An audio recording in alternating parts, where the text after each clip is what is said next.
back, everybody, to video 5. My name is Oliver Henderson. I'm sitting here with a legendary pigeon man, an icon of the color scheme and spinner scheme, that the most iconic person I've ever met involved in pigeons. And his name is Mr. Joe Panter, sitting right here in front of us right now. How you doing, Joe? Fine. Good to see you, my man. How's everything been? Good.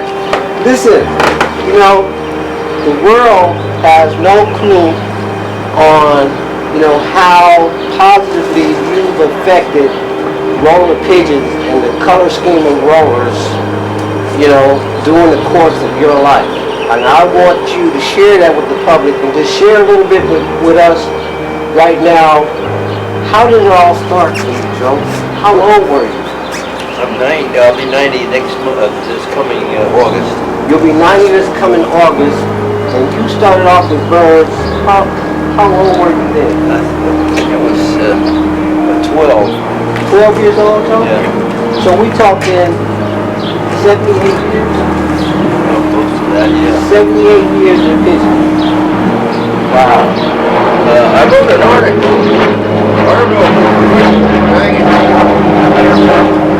I am.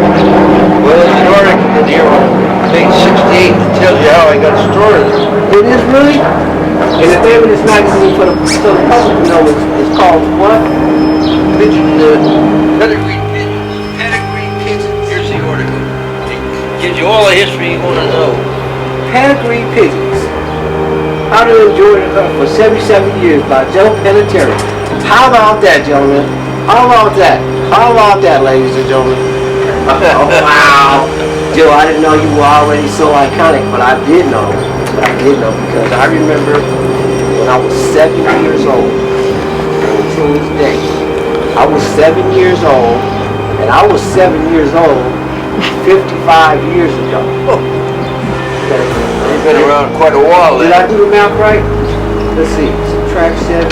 No, 52 years ago, I was 7 years old. So you're 59 now. I'm 59 now, do the math. 52 years ago, I was 7 years old, I was with some teenage kids, and we were peeking over that fence right there. And you came outside and ran us the hell off. But I saw something that stuck with me for the rest of my life. Some of the most beautiful colored birds I've ever seen in my life to this day. And it's just an honor to know you personally and had an opportunity to have some of your bloodline flow through mine. And I have to say that you've given me some of the most fantastic colors along with the spin that I think I've ever had, that I've ever seen. Certainly that I've ever seen. Certainly that I've ever had. So I'm so grateful and so appreciative to you for just being who you've been. Joe, my hat goes off to you. Well, thank you. Tell us more about how you became one of your most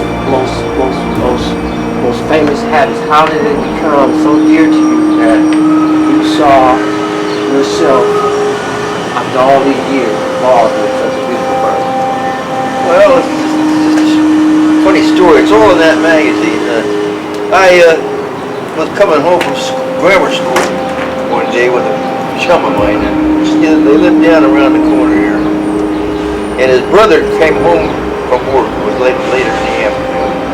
Went in the backyard and let these pigeons out of the cage in the back. And they went up and started flying, and they started rolling, and I couldn't believe what I was seeing. Just amazing. The deep spinners that fella had. Talk about spinning today. They had nothing on this fella had.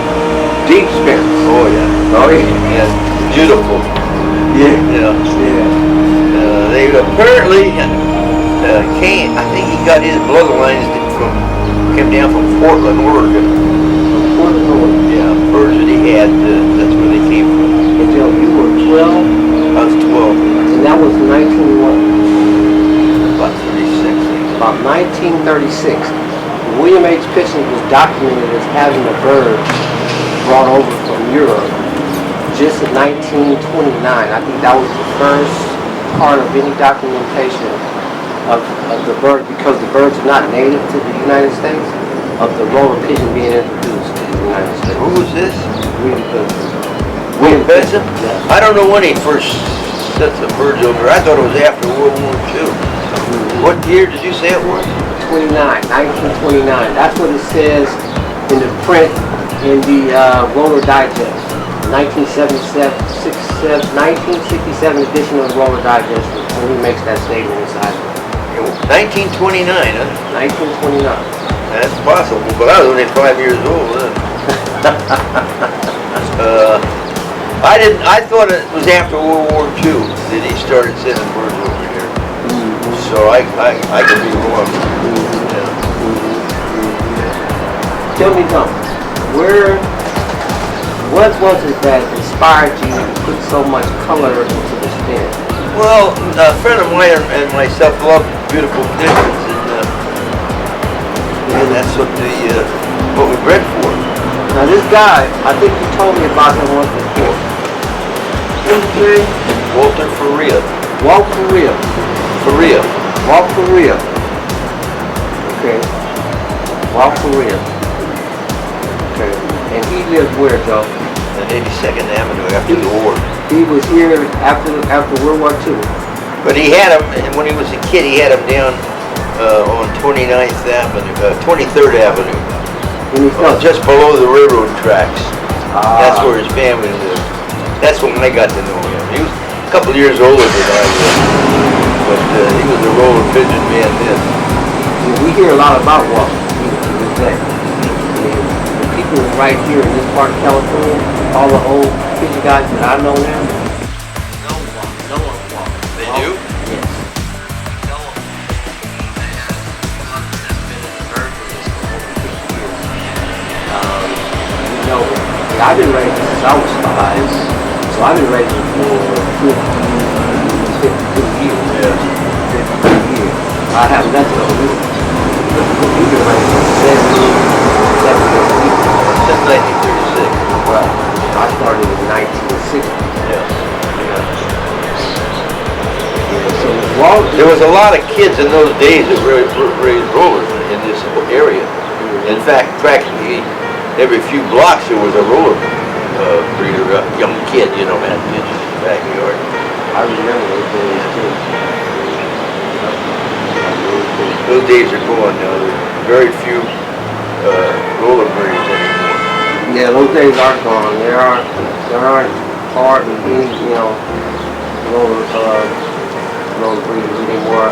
Well, part of that, I think, is the kids grew up and got other interests, but a lot of it was the